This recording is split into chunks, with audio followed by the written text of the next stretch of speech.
Morning. Afternoon. G'day, mate. Good. Awesome. So we've been here for nearly 4 weeks now. And I've got to say, the longer I'm here, the more weird this country seems. Everybody says, tonight on the menu, it's roast beef and Yorkshire pudding. And I'm like, fantastic. I've never had this Yorkshire pudding stuff. I've heard about it. This is going to be good. And I rock up there and it's like a shell. That is like false packaging. Pudding? Like just a shell? I couldn't believe it. And then last night, what's this thing about like you got to sit on the ground to open a birthday card? There's this guy telling everyone to sit down on the floor because you got to open a birthday card? Like, what's going on? I've never heard of this before. Where did this come from? Is this like a national thing when you open birthday cards, you're sitting on the floor? No? So Paul's just weird? Yeah, okay. Sorry?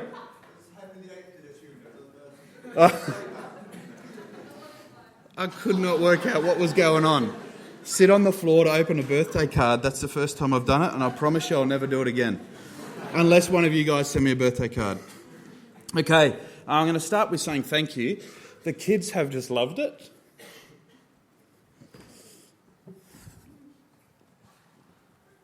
It's been really awesome because you guys have looked after the kids and helped with the kids and played with the kids, and they have just loved it. And that has allowed me to spend time with you guys and get to know you guys. And Honey as well. I'll get there.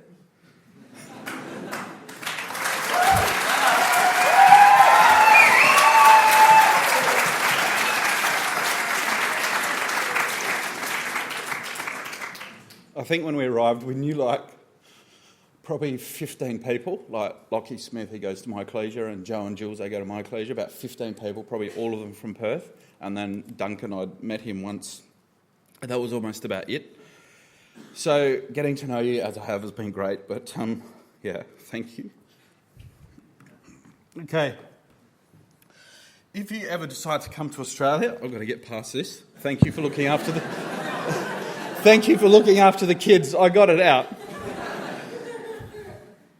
Okay, if you ever decide to come to Australia and want to keep in touch, we live in Perth in Western Australia. There's my email address, my phone number, and if you're on Facebook, I don't really do Facebook, but if you're on Facebook, that's who I am. I'm Nathan Schipper on Facebook, not Nathan Schipper. If you ever come to Perth and want somewhere to stay, give us a dial, drop me an email, and I'll find a hotel for you. No problems at all. No, let us know, and we're more than happy to put you up or send you to Lockie's or Joe or Jules or Sam's or, there's plenty of other people in Perth that would love to meet young people. But you're more than welcome to come and stay. End of year studies, which is actually in December of every year over the Christmas New Year period, is a really awesome time to come. You have sensational weather. And there's a week of studies and a camp in the middle. It's a really good time to come. So if you want to get away from the snow, come to Perth for the end of year studies. Lockie can tell you all about it. It's a pretty awesome week, a really good week. Okay, that's enough of that. Who am I? Sorry? No, not. Sorry? No. Yes. Did anyone hear that? Say it again, Andrew. Robert Ballard, who's an American.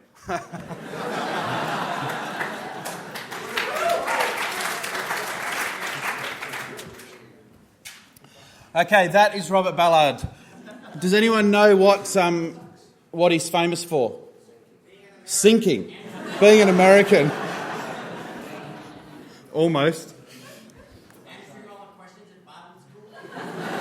That's Andrew Fraser. I'm talking Robert Ballard.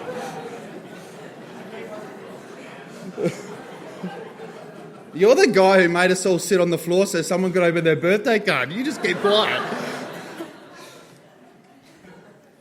September 1, 1985, 350 miles off the coast of Newfoundland, in 2 miles deep of water, that man found the Titanic. And this is what he said after finding it. My first direct view of the Titanic lasted less than 2 minutes, but the stark sight of her immense black hull towering above the ocean floor will remain forever ingrained in my memory. My lifelong dream was to find this great ship, and during the past 13 years, the quest for her has dominated my life. What is dominating your life?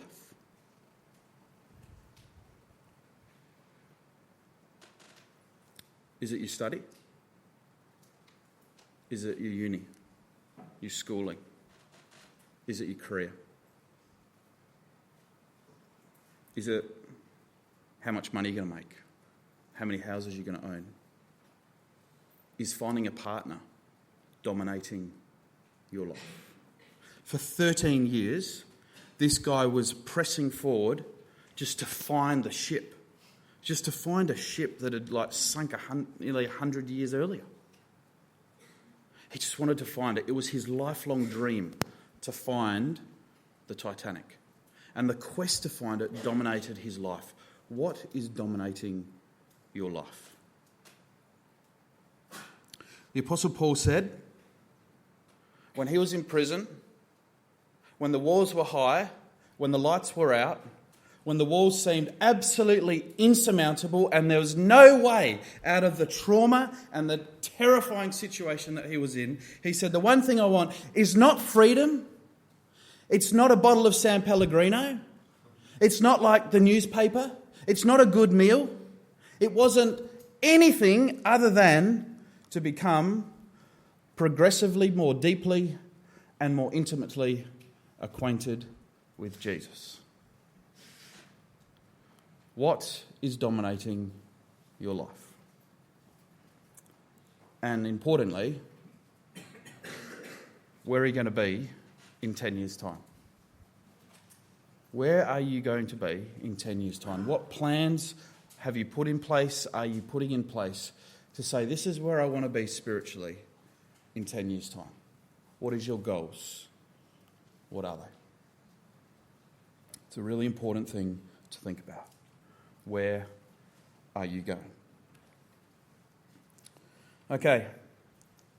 Put your hand up if you've stayed in jail. Just for overnight. Not as a visitor.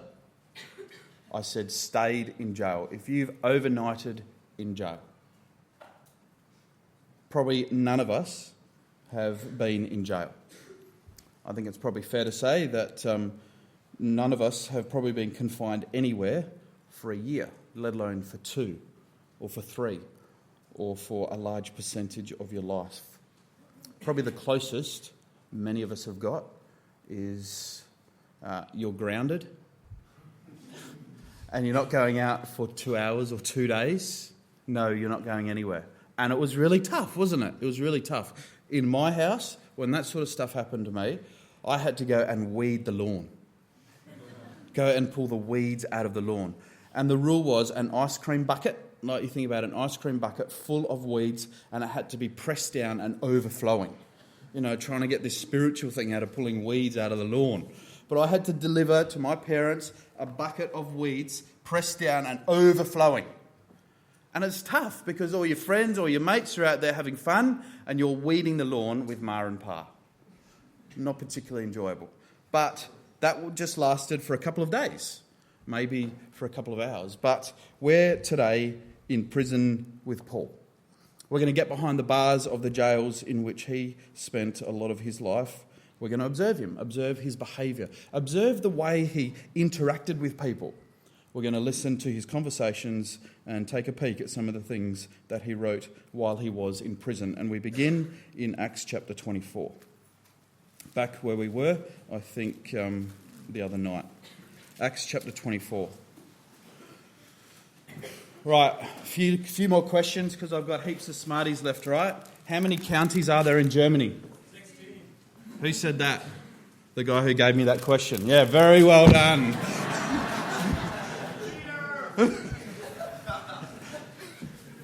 How many locks are there in Scotland? A lot. 29, I know that. So Australia gets another 10. 1, 2, 3, 4. Okay, Acts chapter 24. Where is Paul? Paul is in Caesarea, right? And you remember the story? The whole case had been based on hearsay, and so it was dismissed. The court was closed, and Felix put Paul back into custody and said, look, leave him at liberty, let his friends come to him, but just keep him under some sort of security. So there's Paul. He spent some time there. Felix knew that he had a dilemma, and he knew that he had to do something about it. He knew that he had to sort something before this case could progress any further. And does anyone know how long Paul was in prison? Just about 2 years, just waiting for Felix to get this information together. Just 2 years, you know. So you're 18, you're still in there when you're 19, you have your 20th birthday in prison. Happy birthday, Hannah and Joe, by the way. Hannah's having her 21st. Imagine being in prison from like 19 to 21. Imagine being in prison for 2 years. What would that be like? That is the Apostle Paul, right? He's in jail for 2 years. Are there any charges laid against him? Not one charge at all. He's been held and been detained without charge. Now, I just want to put that in perspective for a moment so that we actually can understand what we're talking about here. Your country, the UK, has enshrined in law that no one can be detained for more than 24 hours without charge. You can't be detained for more than 24 hours. That is the longest someone can be held without a charge being placed. Unless they're suspected of terrorism, in which case it's 28 days. 28 days. So my maths, and I could be wrong, that tells me the Apostle Paul was in prison for approximately 720-something more days, more than your country would allow, without charge. No Amnesty International, no human rights commissioners, nothing. No lawyer, no support whatsoever. I don't know what it's like in your country, but our illegal immigrants get treated better than that. No, not Paul. Not Paul. And while in custody, what did he do? What did he do when he's in custody, sitting there year after year, month after month? What did he do? He wrote letters. Did he write them to lawyers? No. He didn't write letters to lawyers. Was he complaining, whinging, demanding an immediate review of his case? Felix, this is ridiculous. I've been here for so long. I want to get out of here. No. We would probably have written our memoirs and made a whole heap of money from it. But no. Paul wrote letters on joy, on grace. He didn't allow his circumstances to dictate his state of mind. Not once did Paul get impatient, not once did he get bitter about the way he had been treated. Not once did he say to the guards, hey, mate, can you just go and have a chat to Felix and just remind him, I've been here for 2 years, 12 days, 9 hours and 10 minutes. Like, seriously, get a move on. Not once. Not once are we given any indication at all that he complained, or that he felt that he'd been dealt with harshly, or that it was all unfair. You know, Luke records nothing that leads us to believe that Paul suffered from impatience, bitterness, and regret. Not once. So, how do you handle those tough times? Well, Paul seems to say that we don't become impatient. It's pretty hard, isn't it? It's pretty hard. It's all easy to say, so easy to say. Just be patient. Just be patient. Just be patient. But it's so hard to put into practice. Things aren't going the way that you think they should go. Things aren't happening as you think they should happen. They're not happening as fast as you think they should happen. And we get all impatient about it. We get all upset about it. Think about Paul. He was absolutely desperate to get to Rome, right? Absolutely desperate to get to Rome. Because he wanted to preach. Desperate to get to work preaching in Rome, but he's held up. He's delayed. Does he get impatient? I think that's the time when we get most impatient, isn't it? That is the time when our timing isn't met. When things just aren't happening according to our time frame and our schedule. And when I want them to happen. And that's when we get impatient. We hardly need reminding, do we? That things haven't quite gone like our Father may have wanted them to go over the last 6,000 years. Things haven't quite gone the way He would like them to go. But not only has He been long-suffering with the whole world, He's actually been long-suffering with you. With you. With you. He hasn't been impatient. He's been long-suffering with you. You know, we really have no reason at all to allow impatience onto our list of characteristics. It really shouldn't rate. The next time you start feeling impatient, take a few deep breaths. Think about Paul. 720 days in custody with absolutely no charge. Acts chapter 4 and verse 27 tells us that 2 years on, he's still there. He's still in prison. Still there. And one morning, Paul is busily penning letters there in this prison in Caesarea. And he hears news comes down to him that Felix had just been booted out of office and he'd been sent all the way back to Rome, and a new governor was on his way to Caesarea. Changing of the guard, right? Changing of the guard. He'd been booted out of office and another one was coming in. And like in a lot of countries around the world, there can be such a thing as a presidential or a governor's pardon. And that could have happened right here. And Paul could have thought to himself, mate, I've been here for 2 years, nearly 3 now. Like, really? Why couldn't you have pardoned me? Why couldn't you have just given me a governor's pardon and then I could get out there and just start doing the work that I love doing most? Love going out there and preaching, sharing the gospel with people. That's what I want to be doing. Why didn't you give me a presidential pardon, Felix? Why? I don't understand that. What's going on? What is the plan of God? Why am I here? Why am I still here? So many months after being put into this prison. Why am I here? You know, young people, I'm going to ask you a question. What if Felix had released Paul? It's hypothetical, yes, because it obviously didn't happen and we don't know. But we know from the previous chapter that there was a bunch of vultures waiting at the door who'd said, we're not going to eat till he's dead. So Paul would probably have been killed. And you see, God didn't want that. Maybe Paul didn't understand that. Maybe Paul just wanted to get out of there and to get out and preach the gospel and do what he wanted to do. But God said, no. It's all part of my plan. I want you in prison, Paul. I want you here because you can write letters. You can write letters which are going to help people, not just for now, but for 2,000 years. That's why I want you here. Your best work is actually being done in prison. That's why I want you in prison. I don't want you free. I don't want you killed.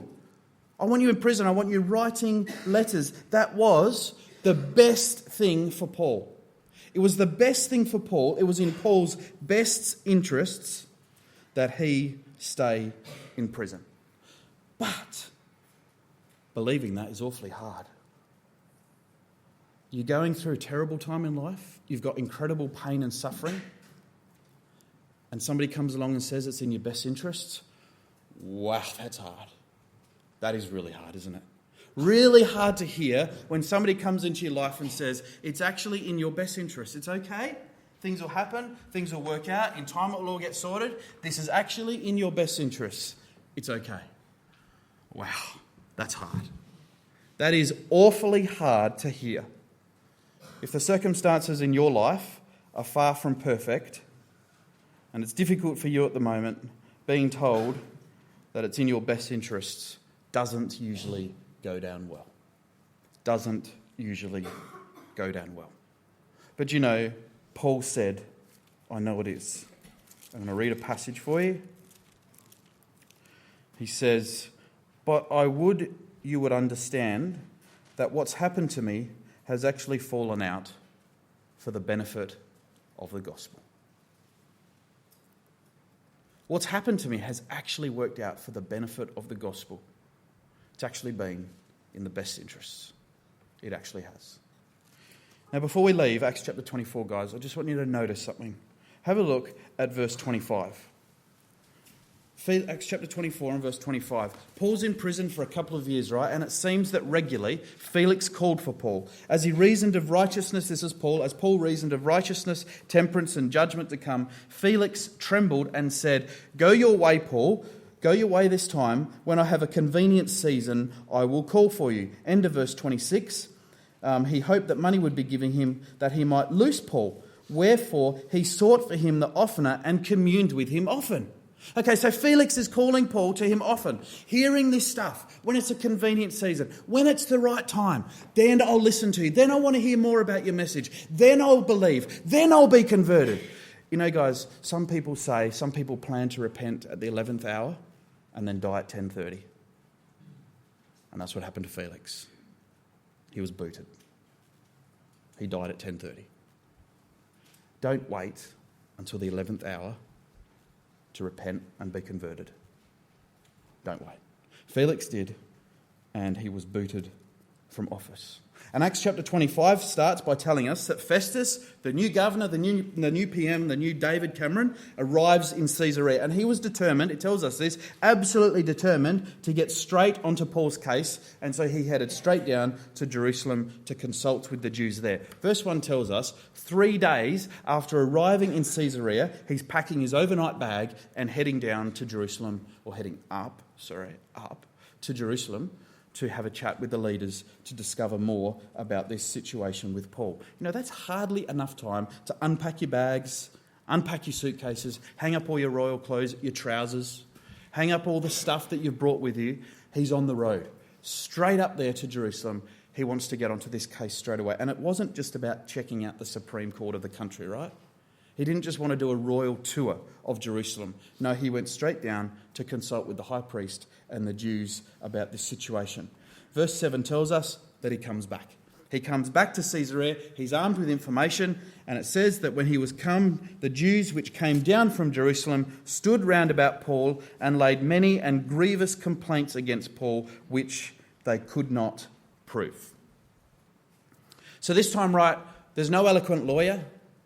There's no Tertullus about to slander and slam Paul. There's none of that. It's just a group of unnamed Jews who surround Paul. And it was a scene that Paul was pretty accustomed to by this point in time. They're just piling one charge on top of the other to impress Festus with the fact that this was a pretty serious case that was of major importance. Hey, Festus, this guy's no ordinary offender. He's pretty serious. He's done some pretty dodgy stuff. And although the charges were obviously serious in nature and deadly if they could be proved, they were empty, and as the record says, they had absolutely no proof. You know, we don't know exactly what the charges were, but Paul's defence in verse 8 tells us all we need to know. It tells us all we need to know. Paul rises to offer a very calm reply. In fact, he condenses his entire speech to what I think amounts to around 20 English words. And what does he say?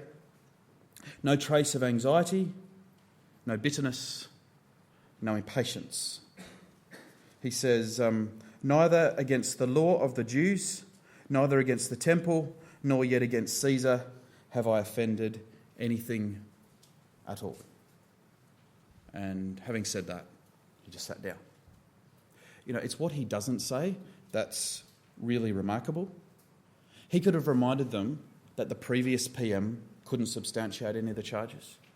He could have reminded Festus, hey mate, the previous guy, he dismissed the case, kicked it out of court, closed the court because the charges couldn't be substantiated. But he didn't do any of that. He didn't do any of that whatsoever. He could have reminded them of his Roman driver's license, but at this point in time he didn't do that either. He didn't do anything about it. He simply stood before the representative of the most powerful man in the earth and said, what is said about me is wrong. I've done none of those things. But then notice what Festus does in verse 9. Festus, he's the new PM, right? David Cameron. They typically want to please the voters just after they've got into office. They want to get in their good books. So he's willing to do the Jews a pleasure. He answered Paul and he said, Paul, would you consider going to Jerusalem to answer these charges? Would you consider going and being tried in Jerusalem? No doubt he tried to couch it in very inviting terms. No doubt Festus was offering or trying to offer something that he hoped Paul would take up, hoping that what he said would come across as a really attractive offer, and Paul would go, yes, that is exactly what I want to do. Unfortunately for Festus, Paul saw God's hand all over this. Paul saw God's hand all over it, and it's at this point in time that he waived his Roman driver's license. Hey, here's my driver's license. Here's my Roman passport. You can't do this. I want to go to Caesar. I want to go to Caesar.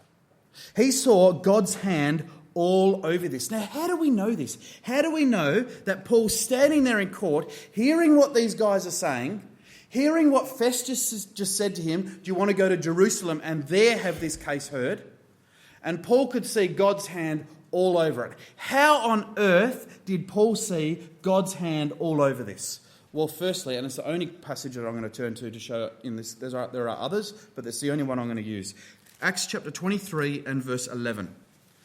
Not long before, right? Just when he was in Jerusalem, a vision had appeared to him, chapter 23, verse 11, and the night following, the Lord stood by Paul and said, "Be of good cheer, Paul, for as you've testified of me in Jerusalem, so must you also bear witness of me in Rome." You see, Paul saw this as an opportunity to honour the command of Jesus, you must go to Rome. Do you know, guys, Jesus had not said to him, you will go to Rome. Jesus had not said to Paul, it would be good if you could get to Rome and preach the gospel there. Jesus hadn't said to Paul, I will take you to Rome. No, Jesus had said to Paul, you must go to Rome. And that was a command. That was something that Paul had to do. It was something that Paul had to make happen. It wasn't all organised for him. The tickets weren't booked by Jesus and an itinerary given to Paul and saying, now you're off to Rome. No, Paul had to get himself to Rome. And it's right here and right now that Paul says, Jesus told me, he's commanded me, I must go to Rome. I'm going to lean on that promise right now. I'm going to lean on that command right now and waive my license. To Rome I go. To Rome I go. It's there that I wish to go. And how was that all possible?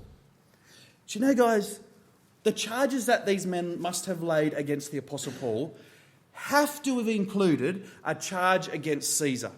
They must have said in some way, shape or form that Paul had bagged out Caesar or was preaching against Caesar or was doing something to slander Caesar. They must have done that because it was impossible to appeal to Caesar on the basis of Jewish religious law. Impossible. You couldn't do it. Caesar's not interested in arguing about Jewish religious law. That's what Festus is there for. Festus can deal with that stuff. I deal with the big stuff. I'm Caesar, right? I deal with the big stuff. I don't want religious stuff in front of me. So the charges that these guys laid must have included a charge against Caesar. And Paul can see it all coming together. Paul can see it all coming together and he goes, here's my driver's license. I want to go to Rome. As I said before, in one of the other talks, Paul never ever waived his driver's license for his personal benefit. Never. He pulled it out. He pulled it out. But it was never for his personal benefit. He pulled it out here because Christ had given him a command that said, you must go to Rome. You know, he's been in jail, right, for years, and he doesn't think that God's forgotten him. He doesn't think that God's forsaken him. He's still thinking clearly. He's still thinking objectively after years of being in prison. Would you be thinking like that after years in prison? This guy said it was hell. That's what he said. It was hell being in prison, not Paul. Not Paul. The total opposite. He could see God's hand everywhere. Finally, having been shipwrecked, the Apostle Paul finds himself in Rome. Still smelling of seaweed from being shipwrecked, he finds himself an apartment in which he would live for a couple of years. Now, I want to ask a question. Why did God put Paul and the passengers on that vessel through the traumatic experience of a shipwreck? I'm not asking the question, why do we have the record of it? Because there were no mass baptisms as far as we know.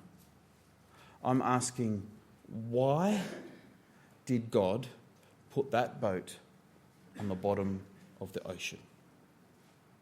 Does anyone have any ideas? We talked before. Exactly.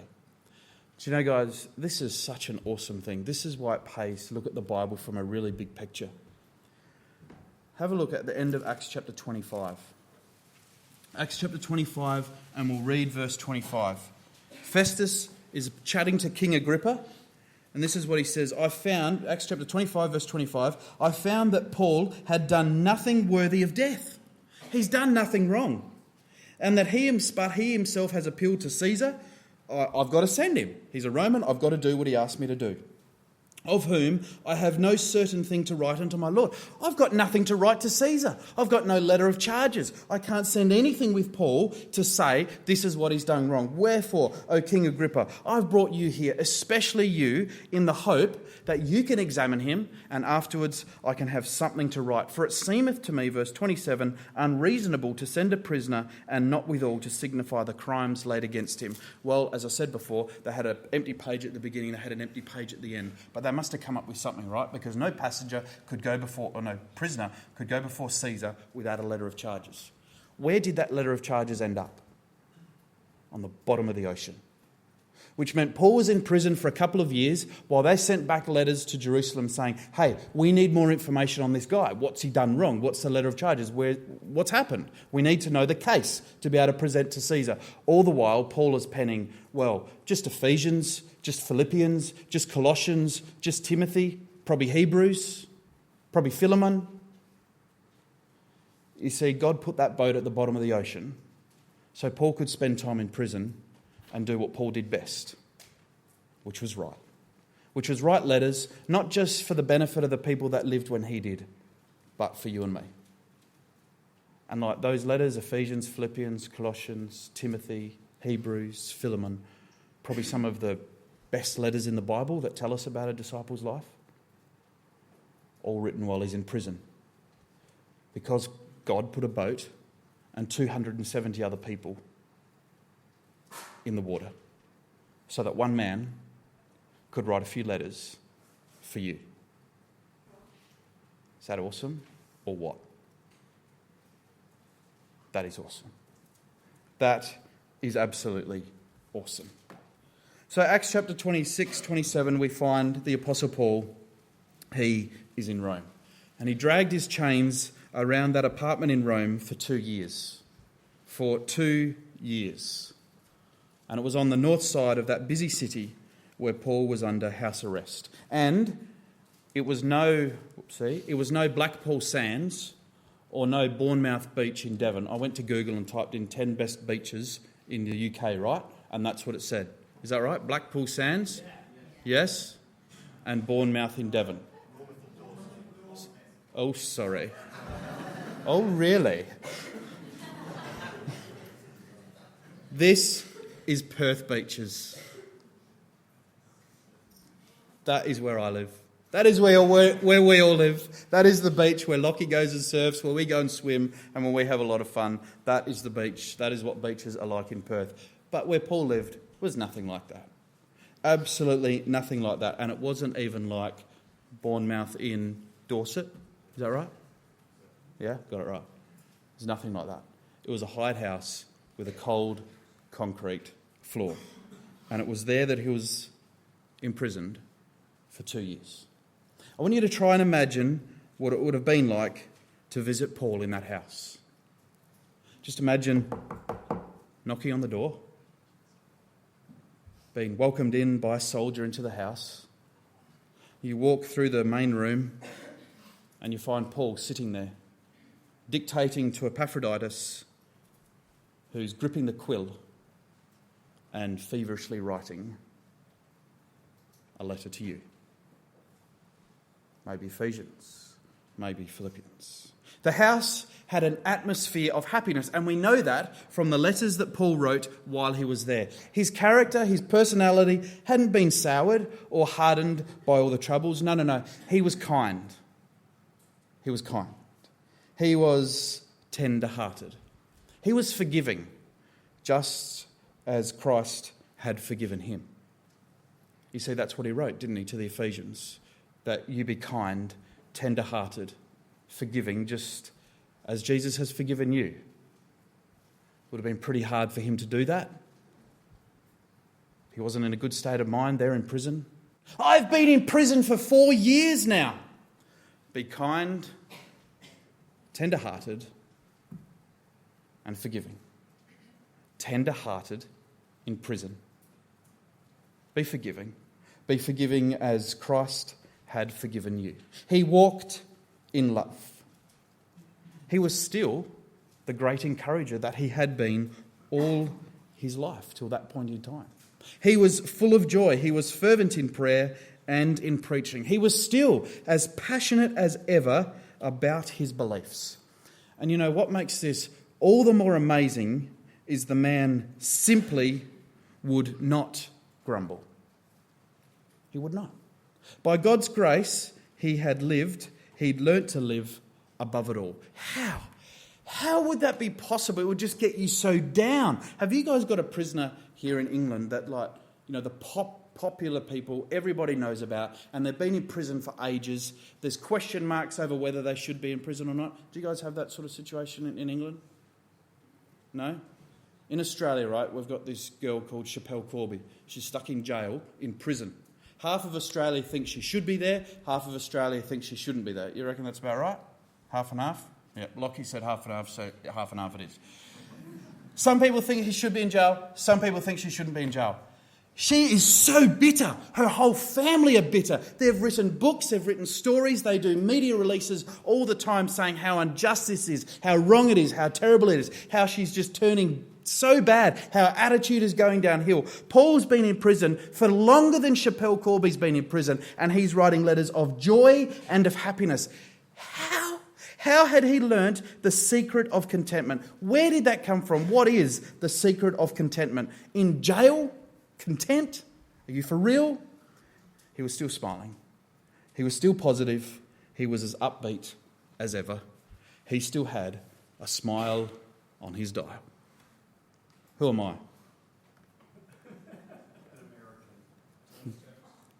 Thomas Jefferson. Who said that? Excellent. Does anyone know what Thomas Jefferson was famous for?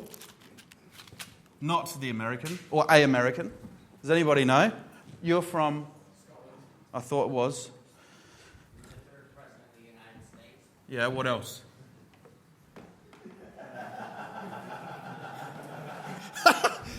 One American laughing at another. Guys, watch this. This doesn't happen very often. What is Thomas Jefferson famous for? Come on, Andrew. The Declaration of Independence. He wrote it. Sorry? From the UK, absolutely, originally from the UK. But he it was who instituted the Declaration of Independence. It's actually awfully interesting. I'd love to just mention something about it, but I won't. I don't have the time. It's just mind-blowing, really. Anyway, moving on. Okay, this guy was one day travelling across a river. He was with a group of people and they were travelling on horseback, right, because they didn't have limousines and Air Force One and Apache helicopters at the time that Thomas Jefferson was president. And he was travelling across a river that was actually a large river and it had overflowed its banks. And each of the men was crossing the horseback, they were on horseback, and they were fighting for their life. It was hard to get across this river. It was incredibly hard. And there was with this group a lone traveller. Just one lone traveller. And he watched as the group crossed this treacherous river. And then he went up and asked the president, if the president would take him across. And the president agreed without hesitation and said, sure, that's absolutely fine. The man climbed on and was safely taken to the other side. And it was there that somebody said to him, why did you ask of the president for this favour? And the man said, I had absolutely no idea that it was the president. He said, but this is what I do know. All I know is that on some of your faces was written the answer, no. And on some of your faces was the answer, yes. And his was a yes face. What is your face saying? What is your attitude? What is your face saying to the public, to the people that you share the gospel to? Paul's was a yes face. Yes. 3 times in a very, very short letter written while Paul was in this house, he mentions his circumstances. I want you to fast forward to Philippians if you can, please. 3 times in a fairly short letter, Paul mentions his circumstances. And it's a letter which was written while in this very house, while being imprisoned. Philippians chapter 1, verse 12, you're reading the verse that I read out earlier. But I want you to know that the things which have happened unto me have fallen out unto the furtherance of the gospel. They've actually helped to promote the gospel. Now fast forward to Philippians chapter 4 and verse 11. Not that I speak in respect of want, for I have learned in whatever state I am, and he's not talking whatever county, right? He's talking whatever situation I may find myself in, therewith to be content. Doesn't matter what situation I'm in, I'm going to be content. Verse 12, finally, I know both how to be abased and I know how to abound. Everywhere and in all things I am instructed both to be full and to be hungry, both to abound and to suffer need. 3 times Paul's writing about his circumstances and not once does he grumble. In all 3 of those situations he says it's actually been positive. It has actually helped, it's actually furthered the work of the gospel. Not once does his circumstances determine and affect his level of contentment. He offers no conditions, no restrictions or boundaries on that at all. No. Regardless of his circumstances, he chose to live above them. Though they were extreme, fairly extreme circumstances, unbelievable circumstances, his attitude remained bulletproof. He had a yes face. In fact, he had a yes face all the time. Now, you may be sitting there and think, okay, I'm just going to put that down to the temperament of Paul. You know, like there's some people who are just like that. They're just really chilled out. You know, just really laid back people. Nothing really gets under their skin too much. It takes a lot, like a real lot, to actually upset those people. So maybe the Apostle Paul was like that. Maybe? No. Not at all. Not one bit. How do we know that? The truth is, contentment was not genetic for the Apostle Paul, right? Because Paul wrote in verse 11, I have, what's the word? Learnt. I have learned in whatsoever circumstances I am, I have had to learn this. I've had to learn contentment. If you're like me, and struggle to find contentment sometime when situations aren't going well, when life ain't great, that's for us. That's for me, right? That's for you. We've got to learn it. Paul did too. Paul wasn't this supernatural hero who had this genetic thing that allowed him just to accept whatever happened. No. He learnt contentment. He learnt it. Paul deliberately cultivated it over time. He learnt how to sustain an excellent attitude despite the worst possible of circumstances. He learnt to rise above his circumstances. He learnt to live beyond them, to live above them. What an enviable attitude. What an enviable attitude. You may find yourself in a situation that's far less than ideal. Far less than ideal. Life's difficult, becoming difficult, frustrating, and maybe you're growing even more miserable every day as the circumstances become borderline unbearable and maybe even you feel like giving up. You know, the great temptation is to allow that to embitter you, to allow that to turn you into someone who lives under a dark cloud with an overcast face, with a forecast for dreary to depressing days, with little or no chance of laughter. That wasn't Paul. That wasn't Paul. You know, the great news is there is hope beyond your circumstances. There is hope beyond them. You can live above your circumstances. And the way it's done is how Paul did it. Let the Father become the central focus in your life. You know, He alone can empower you. He can assist you to live above your circumstances. Your external circumstances may not change, but deep within, you will change. Paul lived above his circumstances, but that didn't mean he got out of jail. That didn't mean he wasn't beaten. Jesus lived above his circumstances, but that didn't mean that he wasn't beaten, that he wasn't crucified. No. Living above your circumstances doesn't mean life's going to be happy, comfortable and pain-free. It just means that you can live seeing the bigger picture. You can see God in it. You can see God at work and know. You can have the confidence that you're going to come out the other end and you're going to find yourself in the Father's kingdom. The change happens within.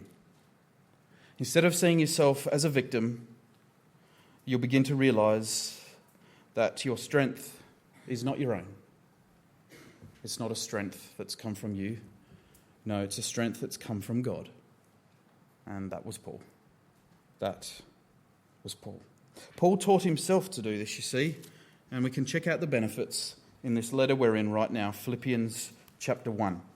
There's three benefits that come from choosing to live above your circumstances. And the first is that the progress of the gospel is accelerated.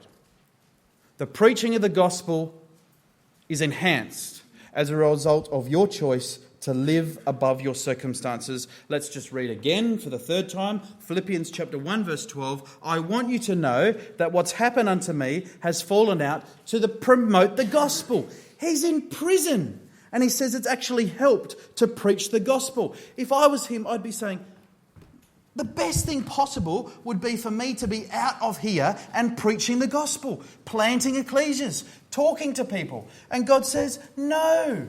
The best thing for you is to actually be in prison. It's actually helped in the preaching of the gospel. Paul never viewed his confinement as a barrier to the gospel.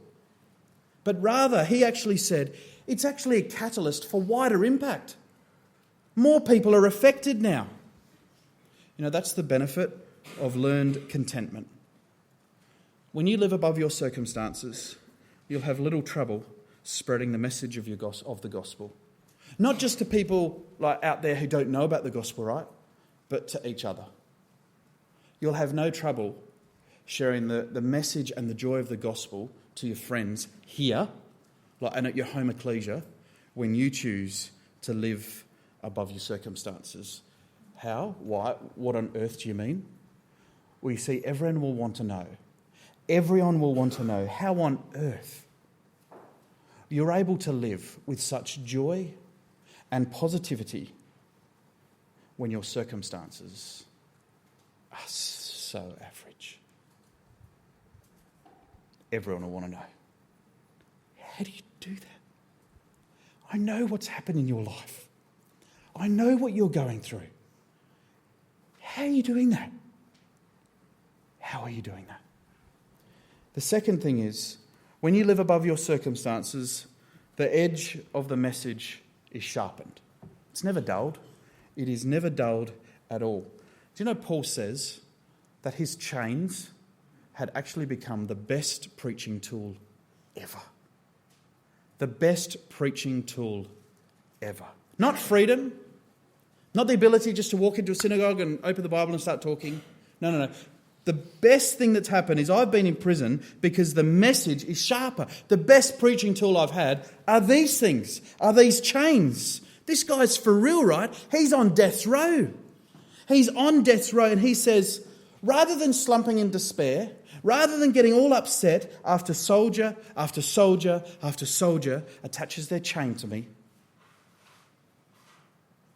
rather than doing any of that, no, he says, this is the most awesome preaching opportunity. He had a captive audience. You imagine being a soldier chained to Paul. Walk in, all macho.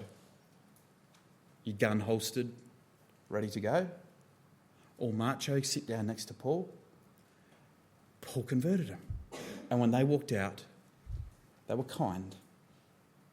They were tender-hearted. They were forgiving. Paul tells us that. His message went through the barracks of Caesar's guards. He converted all the troops. He converted the crack SAS troops, the MI6 troops. He converted them. His message spread like wildfire through Caesar's household because of chains.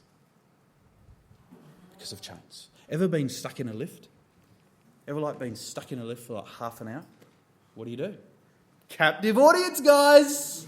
Awesome. Ever stuck on an aeroplane sitting there on the tarmac for hours? What am I going to do? Everyone's complaining, where's the water, where's the drinks? Captive audience. That's Paul. He viewed his confinement as a benefit, as a help to further and to spread the gospel message. Those chains sharpened the message. And the third benefit of living above your circumstances is that the courage of others is strengthened. And I want to show you this in Philippians chapter 1, verse 13. This is what I was just referring to. So my bonds in Jesus are manifest in all the palace and in all other places. And I want you to know this, Paul says, many of the brethren in the Lord, waxing confident by my bonds, are much more bold to speak the word without fear. When you live above your circumstances, when you choose to do that, the courage of others is strengthened. Other people go, if he can do it, so can I. If he can in his situation, and my situation is nowhere near as bad as that. My life is nowhere near as bad as that. If he can do that, so can I. How do you do that? How did you get to that point? Tell me, share it with me. I want to do what you're doing. You see, when you choose to live above your circumstances, the message or other people are strengthened to spread that message, both out there and in here, just by living above your circumstances. And what Paul's telling us is that more and more and more and more people got to find out about the gospel because he was in prison. Completely around the other way, right? Completely around the... Paul's thinking possibly, I should be out there preaching the gospel. That's where I do my best work. My best work is out there sharing the gospel with people. And God says, that's what you think. I'm going to put you in prison and show you that you being in prison has actually been the best preaching tool ever. More and more and more and more people are finding out about the gospel because you happen to be stuck in prison. The three benefits of living above your circumstances: the progress of the gospel is accelerated, the message is sharpened, and the courage of others is strengthened. The courage of others is strengthened. Other people are inspired by what you are choosing to do. Philippians chapter 4 and verse 13. His secret to contentment. How is this all possible? How could he do this? Philippians 4 verse 13. I can do all things through Christ who strengthens me. How often they must have heard him say that. How often they must have heard him say that. Our letters arrive. Ecclesia is saying, Paul, we're so concerned. We know you're in jail. What's going on? Are you okay? I can do all things through Christ who strengthens me. Amen. Send the letter off. That was his answer. I can do anything. I can do all things through Jesus Christ who strengthens me. You see, Paul's contentment was found in a person, Jesus Christ. Jesus Christ made a difference. Christ taught him how to endure all circumstances, every situation, every challenge, no matter how hard it was, it could be endured through the power of Jesus Christ. Paul released all his rights, all his own strength. He let go of it all. He gave it all to Jesus Christ. And in turn, Christ Jesus released all the strength that Paul would need, plus more. Plus more. Let's take the spotlight away from a man who was housed 2,000 years ago in a jail. And let's focus that spotlight on you and your life. Does God feel loved by you?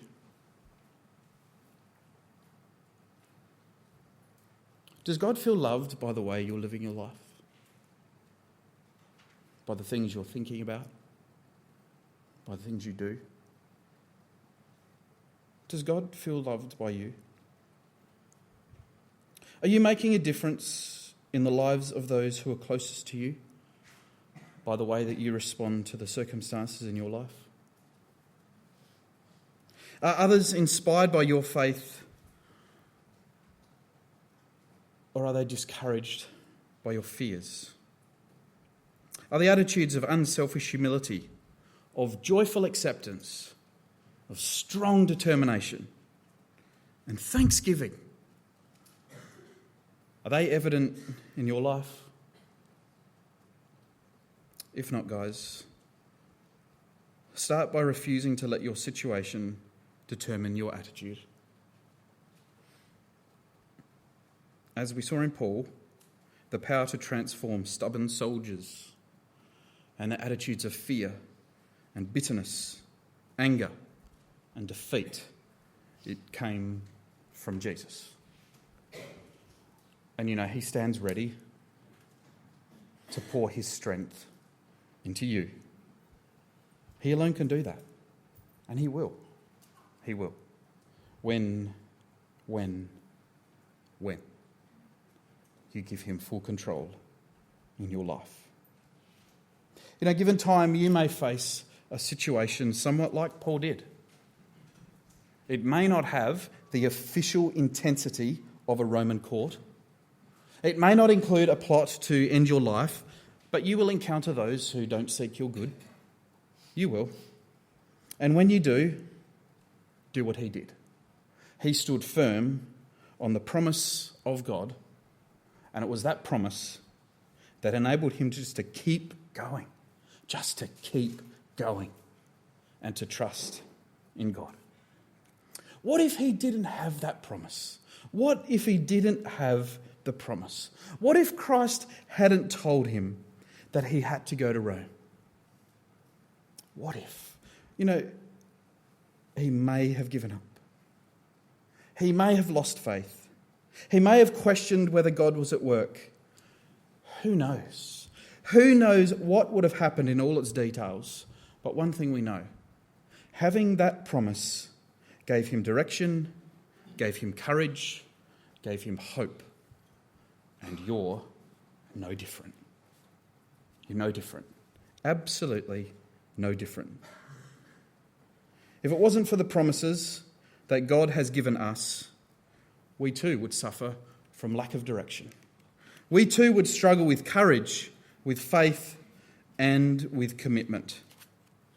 You see, it's those promises that kept Paul going, and it's those promises that keep you and me going as well. You see, guys, the Bible is packed, absolutely jam-packed, full of promises. Promise after promise after promise after promise. And they're personal to you. They're personal to you. Find them. Find them. Connect your name to them. There's myriads of them, right? There is myriads of them. Become familiar with them. Live with them. Let them be your guide. Let them be your comfort. And like Paul, you'll be able to withstand the fiercest storms that life throws at you. Doesn't matter what happens, even if it's jail. When you stand firmly on the promise of God, anything is possible. Wait on the Lord, Ben. Be of good courage, and he'll strengthen you. Wait on the Lord, Joe. Be of good courage, he'll strengthen you. Wait on the Lord, Kate. Be of good courage, he'll strengthen you. The Lord is Hannah's light and Hannah's salvation. Who will she fear? The Lord is the light of Hannah's life. The Lord is the light of Susie's life and salvation. Who will Susie fear? The Lord is the strength of Susie's life. Be still, Lara, and know that I'm God. Be still, Peter, and know that I am God. If you don't live with any other promise, live with this one. I'll never leave you, and I'll never forsake you. Never. Never. Never.